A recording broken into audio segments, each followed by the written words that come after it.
அருட்பெரும் ஜோதி ஆனந்த வணக்கம். குருஜி, தங்கம் எங்கள் வீட்டில் தங்க பரிகாரம் சொல்லுங்க. மலேசியாவிலிருந்து ஒரு சகோதரி கேட்டிருந்தாங்க. அவர்களுக்காகவும் உங்களுக்காகவும் இந்த பதிவு. தங்கம் என்கின்ற சூட்சமம் ஜோதிட ரீதியாக புதன் ப்ளஸ் குரு கிரகத்தோட ஆட்சி இருக்கக்கூடிய ஒரு சூட்சமமான தெய்வீகமான ஒரு பொருள். உலகிலேயே ஈர்ப்பு, கவர்ச்சி, வசியம் இருக்கக்கூடிய பொருளும் தங்கம்தான். அந்த தங்கம் தெய்வத்துக்கிட்ட போடுவதற்கு காரணமும் அந்த தெய்வத்தை நோக்கிய ஆகர்ஷணம் நமக்கு ஏற்பட வேண்டும். அந்த தெய்வத்தை உருவமாக பார்த்து அருவமாக நம்முள் உணர்ந்து அந்த தெய்வத்தின் தன்மையோடு செயல்படும் பொழுது அந்த தெய்வத்தின் பலாபலனை நாம் புண்ணிய பலனை அடைய முடியும் என்பதுதான்.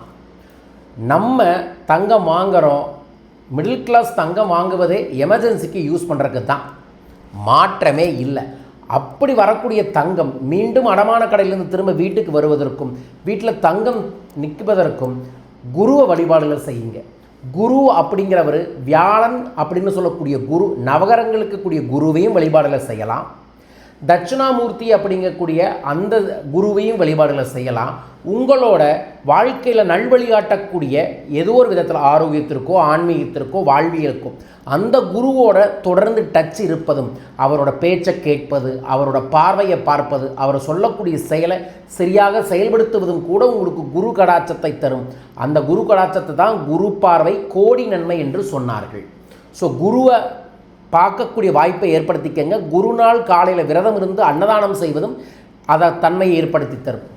அதே மாதிரி செகண்ட் ஸ்டேஜ் புதன் அப்படிங்கிறது குபேரரும் திருப்பதி ஏழுமலையானோட அருள் கிடைக்கக்கூடியது.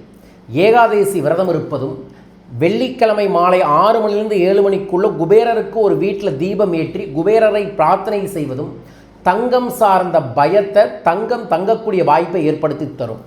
அதற்கு அப்புறம் வரக்கூடிய தங்கத்தை, அதாவது அடமான நகையிலேருந்து உங்கள் வீட்டுக்கு தங்கம் வந்ததுக்கப்புறம் அந்த தங்கத்தை முதல்ல கல்லுப்பு தண்ணியை ஒரு பவுலில் வச்சு அதில் டோட்டலாக ஒரு 1 ஹவர் மூழ்கடிச்சு எடுத்துட்டு அதற்கு அப்புறம் நீங்கள் சுத்தமான தண்ணீரில் கழுவி பன்னீரை தெளித்து கற்பூரமும் ஊதுபத்தியும் காமிச்சு உங்கள் வீட்டில் இருக்கக்கூடிய தெய்வ உருவச் சிலைகளுக்கோ தெய்வ உருவ படத்துக்கோ ஒரு இரவு முழுவதும் போட்டுட்டு அதற்கு அப்புறம் பிரார்த்தனை பண்ணி உங்கள் கழுத்தில் போட ஆரம்பிங்க.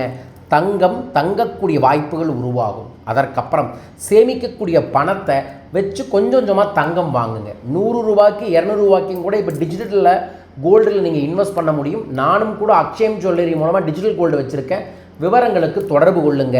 ஸோ தங்கம் தங்க இந்த எளிய பரிகாரங்களை பயன்படுத்துங்க. இன்னும் நிறைய விஷயங்கள் இருக்குது, தொடர்ந்து உங்களுக்காக பகிர்ந்து கொள்கின்றேன். மறக்காமல் கோல்டு அப்படின்னு கமெண்ட் பாக்ஸில் மென்ஷன் பண்ணி லைக் பண்ணி ஷேர் பண்ணி சப்ஸ்கிரைப் பண்ணிவிட்டு இந்த பதிவில் இருக்கக்கூடிய ரகசியங்களை உங்கள் வாழ்க்கையில் பயன்படுத்துங்க.